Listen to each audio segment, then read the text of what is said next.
This is the Good Neighbor Podcast, the place where local businesses and neighbors come together. Here's your host, Scott Howell.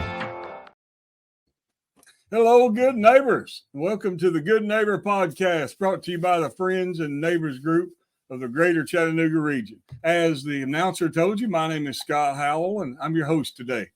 And a lot of people ask me, what is the reason and the theme for the Good Neighbor Podcast? Well, we desire to bring awareness to the residents living in our local communities regarding local businesses in those communities, and even in the beyond maybe their immediate community, all over the Chattanooga region, as I like to say a lot of times, from Cleveland to Dalton, from Jasper to Benton. There's a lot of small businesses in that area. We want to be supportive of them all. And a lot of people have forgotten that our communities are built on the backbone.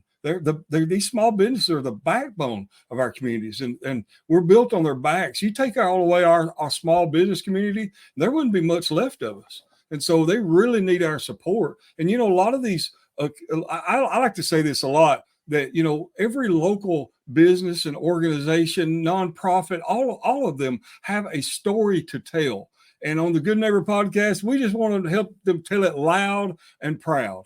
And today we've got a nonprofit organization with us. We don't do enough of these. I love talking to nonprofit organizations to try to get the word out about what they do and help them out. And our good neighbor, Jenny Stripling, is with us from the Northside Neighborhood House. Did I say that correctly, Jenny? You got it. Yes, sir. Right. Thank you for being with us today, Jenny. It's wonderful to have you on the show with us. Well, thank you. Appreciate the opportunity. Absolutely.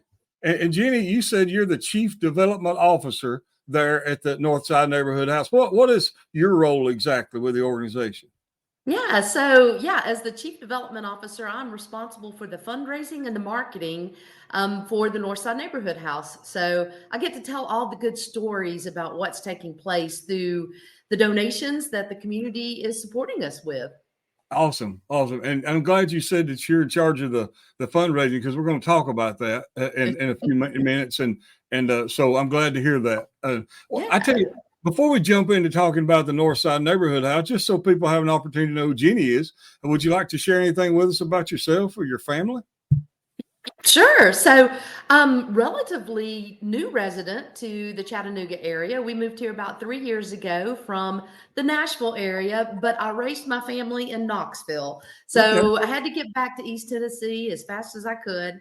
And we are loving it here. We love Chattanooga. We love this area. And it's just been a great experience so far. Such a welcoming community. Yeah, I love the whole Chattanooga area. I love the Knoxville area too. I have to admit, lived up there lived in Sevierville for a few years and absolutely loved it. But there's something to me just special about the Chattanooga region. Just the mountains, they're really everything, just special. And I heard Nashville is a good place to be from. But I'm just, okay, all you Nashville residents, I'm just kidding. Okay, don't come look. I know. No, we enjoyed being over there. We enjoyed it, but I did not enjoy the traffic. That is the part I did not enjoy. That's the truth. I lived in Murfreesboro before they built those extra lanes, and oh my goodness, it was a nightmare. Well, I tell you, let's talk about the Northside Neighborhood House and just tell us what your organization is about and what you do for the community. So the Northside Neighborhood House is a local nonprofit that was established in 1924. So we're celebrating our 100 years this year, which is pretty incredible. I love to share our foundation story because it started with some ladies who would walk down from what was then Hill City, which North Chattanooga. They would walk down to the post office, and it was located where Coolidge Park is now. And they saw all of these families that were living along the riverbank and just started asking them, it's like, what do you need and how can we help you? And through that, they learned that they needed bedding for their families and education for their children to really get them up to speed. So when it came time for them to enter school, they were equipped and ready. Yeah. And so rather than going back and just collecting blankets or whatever to hand to those families, they decided to teach the ladies how to quilt. And so they taught them a skill. And from there, the women were able to like provide the bedding that they needed for their families, but then also started selling their crafts and generating some income for their families. Wow. And yeah, so we don't quilt any longer, but we're still in the business of empowering people and equipping people to make a change, a positive change in their lives where they can be self-sufficient. Well, So that's great. Where all does your organization reach out to? yeah, great question. So our footprint is very specific to northern Hamilton County. So Okay. north of the river, and that is we're just holding true to what the ladies started. I mean, Sure. the founders of the organization. And what we have found is the further out you go in northern Hamilton County, the fewer resources there are for those individuals and for the families.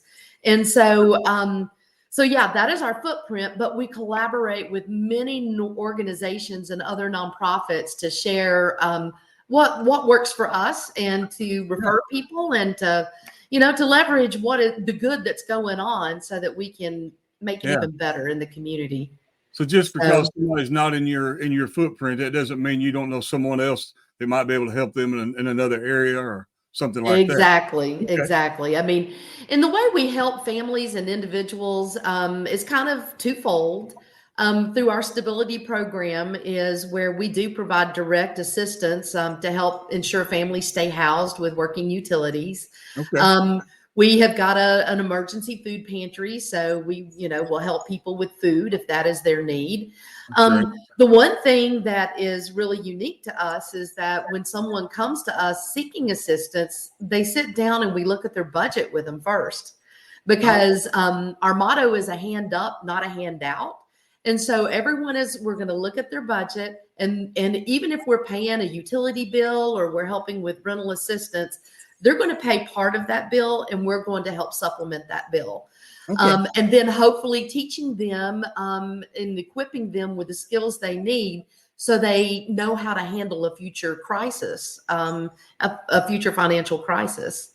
Absolutely. So you're helping them, whatever, if something, maybe it was an error on their part, or they maybe shouldn't have spent here and shouldn't have spent there, and then they didn't have the money to pay the bill. You're going to help them to identify that so they don't repeat that in the future.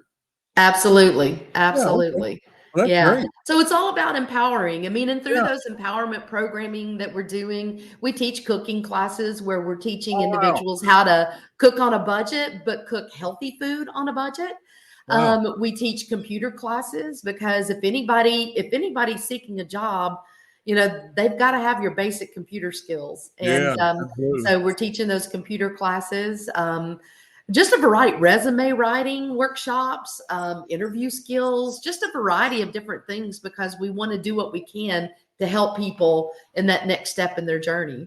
That's amazing. Yeah, that's great. You can't even go to Walmart and ask for a job anymore. They point you at their computer over there. You got to go and apply for it. So. Exactly.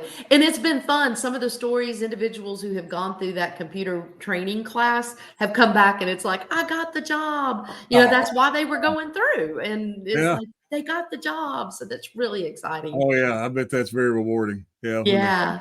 Say that. Wow. Another aspect of the work that we do is we've got our staff embedded in 10 schools in northern Hamilton County. So we're in like Red Bank Elementary, Middle and High School, Soddy Daisy Elementary, Soddy Daisy Elementary, Middle and High, Hickson Elementary, Middle and High, and then Sell Creek Middle High. And the whole purpose there is our staff are there to support the students because with their academics and also building skills. Because if we see that a child is struggling with their academics, you start peeling back the layers of the onion, there's probably something going on at home. Yeah. And, if we're able to identify that, they're living with a grandparent or, mom and dad are having issues making ends meet, then we can quickly refer them to our programs, our stability programs, where we're able to help them. So, we want to see those students succeed. We want to see them advance to the next grade. We want to see them graduate, and we want to see them get on a pathway to stability when they come out of school. Yeah, absolutely. Well, that's great to know because, if you can help somebody get a good start in life, then maybe they can continue that journey. But absolutely, a lot of kids are disadvantaged and they may be disadvantaged because their parents were disadvantaged, and they just don't really know how to teach them those skills. And so if you're there helping them at that point in the start of their life, that's awesome. Yeah. I don't know how many times I've heard people say, they taught me things in school that I never used again, but why didn't they teach me this? And why didn't they teach me why didn't they teach me how to do, these skills in life that I have to use every day? So it's great to know y'all are there, helping to support. Well, I mean, yeah, and we run after school programming in the middle and high schools, and in that situation, I mean, we're teaching those kids to cook. I mean, that's one of the things. I mean, because they may not be getting that at home. Yeah. We're believe it or not, we're teaching them how to ride bicycles, because that is a form of transportation. And we've had several high school students who have been gifted bicycles now as a result of going through that class. They now have an opportunity to get to their job, their after school job. Wow. So, but teaching yoga and archery and, there's gardening skills. It's different in every school, but it is skills that, hopefully those students will be able to take with them in the future. So now that you've said that, that's a very diverse, collection of things that you're teaching. So do you rely on volunteers to come and teach those classes?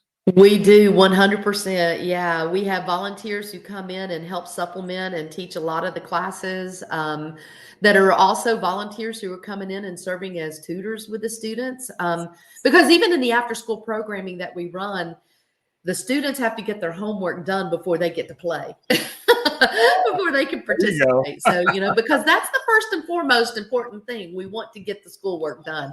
So we have tutors that are coming in and helping, build math skills or, whatever the student needs. And then, in groups that are coming in, we've had a church in the Saudi Daisy area who's teaching carpentry skills to the students. And so they've built an outdoor picnic area for the school, which is really cool. That is awesome.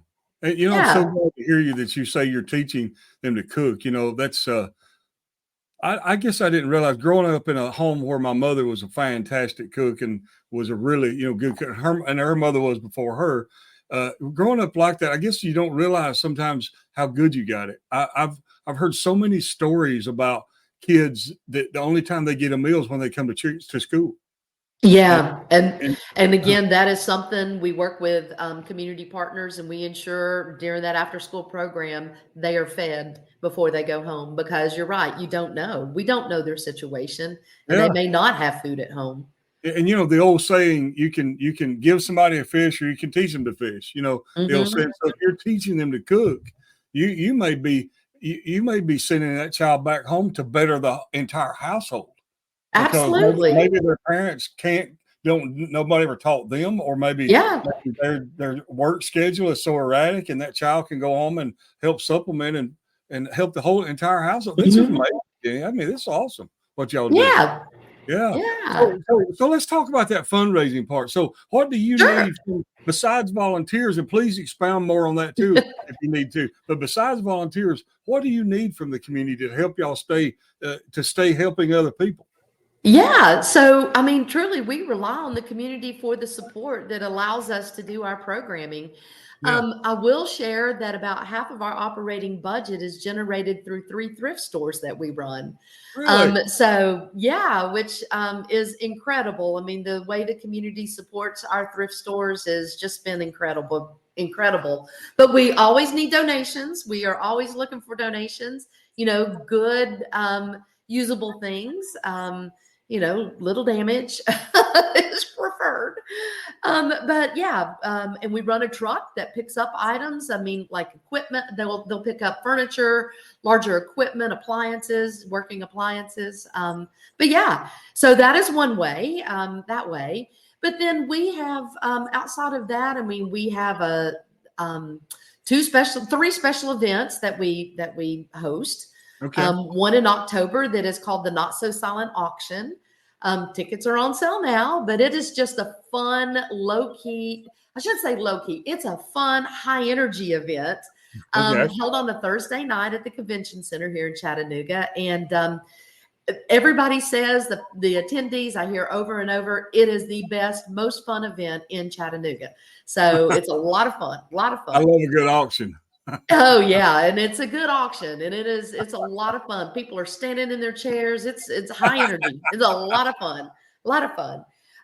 We do a 5K on Thanksgiving morning. It's a smaller one, and it supports not only the Northside Neighborhood House, but we partner with the Saudi Daisy Food Bank, the Dallas Bay Volunteer Fire Department, and the Jim Wilson Fund at Saudi Daisy Middle School. And so the four organizations benefit from proceeds raised during that morning. And it's just a sweet event. It's out at Chester Frost Park, and we have about 500 attendees and this past year. And it's fun. It's just a good event. And then a fashion show where we have an opportunity to highlight the items that are being donated through our thrift stores. So our models wear something from the thrift. So people are like, wow, that is what you have at your thrift. It's like, yes, we've got really incredible items in our thrift stores. So that's one way. Monthly giving, we rely on individuals to support us through their ongoing donations with monthly gifts or even one-time gifts. And then foundations is the other, and corporations. So all of those areas are ways people can support us. Okay, now Jenny, you provoked the inner Scott here. So you just met the king of thrifting here. Okay. Okay, so good. I gotta know where these stores are. So tell us where these stores are located. Sure. So we have one on the North Shore. It's on Minor Street, right off of Cherokee. We have one in Red Bank that is there on Dayton Boulevard, and then our third is off Sequoia Access Road in Dayton Pike in Saudi Daisy. So, and then we have also launched an online thrift store. It's called Good Neighbor, most appropriate, right? Yeah. It's called Good Neighbor, and it can be found on Instagram, and it will link to the different sites where we're selling our items from there. We sell on eBay, Mercari, and Poshmark. So those are typically higher end items that you can get at a discount. So yeah, cool. Do the stores all have the same name? The stores are the Northside Neighborhood House thrift stores. The Northside Neighborhood House thrift store. Mm-hmm. Yeah. The online stores, Good Neighbor. Yep. Good Neighbor. Okay. That is it. That's great. Now, I'm gonna be over there visiting soon. So I love those stores. Well, I will tell you, they each have their own personality. The one on the North Shore, great clothes. You're going to find incredible clothes, incredible selection of clothes. In Red Bank, they've got the same. I mean, all of them have got incredible clothes, but Red Bank is our largest store, so a lot of furniture. I mean, and that's great for people who like to flip things, or they're just looking to furnish an apartment. I mean, it's a great place. And then I call Saudi our treasure trove because you have no idea what you're going to find at Saudi Daisy. That's my store. They have incredible things up there. It's one of my favorite stores to go to. That's my kind of because you don't know. You just don't know what you're going to find. That's awesome. So the thrift stores, monthly giving, one-time gifts. And now you mentioned your auctions coming up in October. You said you're selling tickets now. Where can people get tickets? Yeah, so they can go to our website, which is in-house, like Northside Neighborhood. So in-house.org/events. And there will be a link on there that will take you to purchase tickets. Purchase a ticket, tell you the date, the time, and everything, right? It does, yeah. That's great. Well, I think what y'all are doing is wonderful, and I hope that a lot of people, when they hear this, will want to support because a nonprofit. I know a nonprofit has to be certified. That's not really probably the right word, but you have to be certified through the IRS to be a nonprofit. And it means that, the majority of the proceeds, I know you have cost. Every nonprofit has cost, and you have to cover those costs. But everything above your cost goes to the people to help. Absolutely. You're not trying to make money and build a big bank account and be millionaires. You're putting it into the community.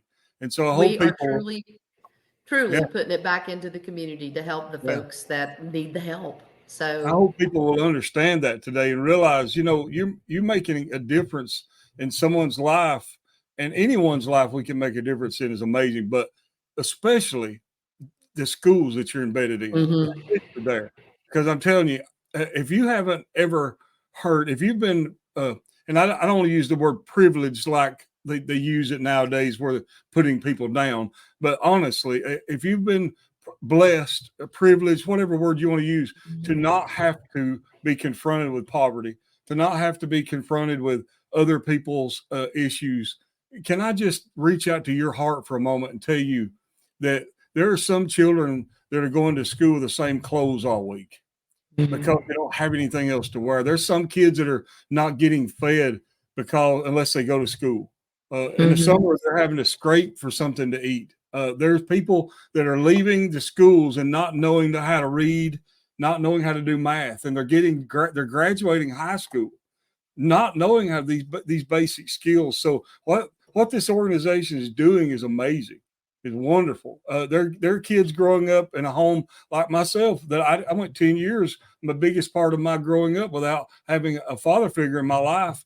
And I don't know how to build and how to repair and things like that. I didn't have anybody to teach me. Some people can figure that on their own. I'm not that gifted, but so these people are helping folks in where they need help at the start of their life. And then there's other folks too. I know you reach out to help other people as well, but I did just really touch my heart when I get to thinking about that, because I remember as a child growing up and not feeling like I really had any skills.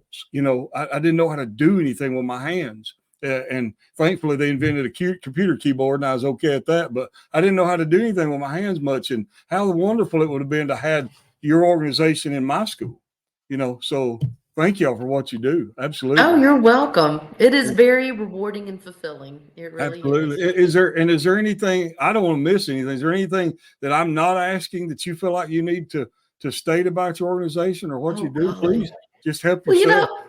I think the one thing that I would say about the organization, I mean, because we've just been reflecting on the fact that we're 100 years old. Yes. We listen and respond to the needs of the community, and that is what has kept us relevant. Back in the ladies who started this organization kept every minute from every meeting from 1923 when they first started talking about forming. Wow. Until where we are today. So we have all of these incredible records. Wow. And it's been so fulfilling to go back and look. I mean, it's like over the years, we served as a coal distribution site because that was an issue. We served as milk distribution site because that was an issue. Wow. So it's always been about listening and trying to determine what we can do to best serve the folks, to meet the needs that are in our community.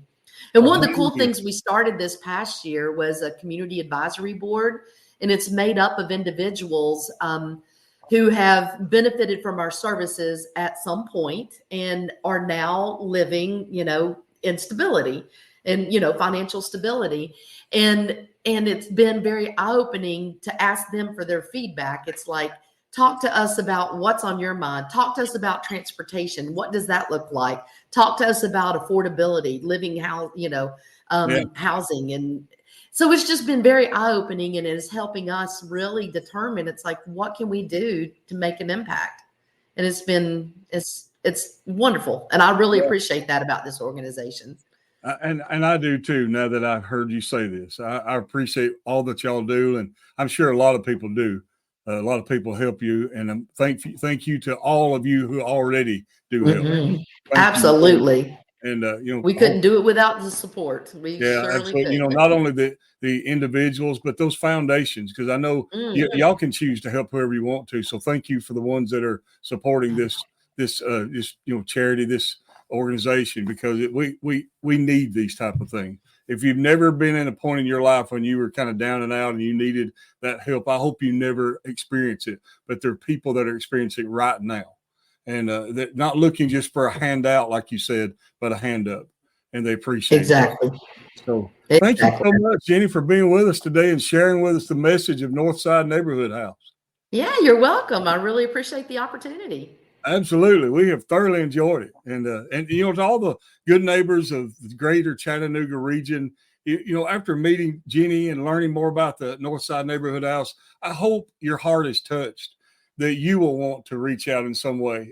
You might say, well, I don't have a lot of discretionary funds. Well, when you shop, go to the thrift stores. Go there and see if you can find what you're looking for. If you say, well, I've got a few dollars I can maybe put toward it monthly, I'm sure they'd appreciate anything that you could spare. If you got to say, I got this lump sum of money that I've got, I want to give it. I know they'd be glad to talk to you about how to do that. And I suppose some of the contributions, Jenny, you correct me if I'm wrong, can be tax deductible from people. Absolutely. So consider this organization to reach out and help them. And by helping them, you're going to be helping a lot of people in your community. And before we sign off, I would like to thank you all, the listeners, of course, for taking time out of your busy day to visit with us here at the Good Neighbor Podcast. And always remember to support the locally owned businesses, the local organizations, nonprofits in your community and in this greater Chattanooga region. As I often say, we're made up from Cleveland to Dalton, from Jasper to Benton. All the little communities in the whole area are important, and so are our small businesses and organizations. So my name is Scott Howell. I'm with the Friends and Neighbors Group. Everyone go out and make this a remarkable day.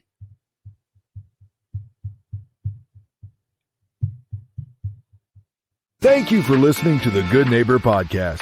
To nominate your favorite local businesses to be featured on the show, go to gnpcleveland.com. That's gnpcleveland.com or call 423-380-1984.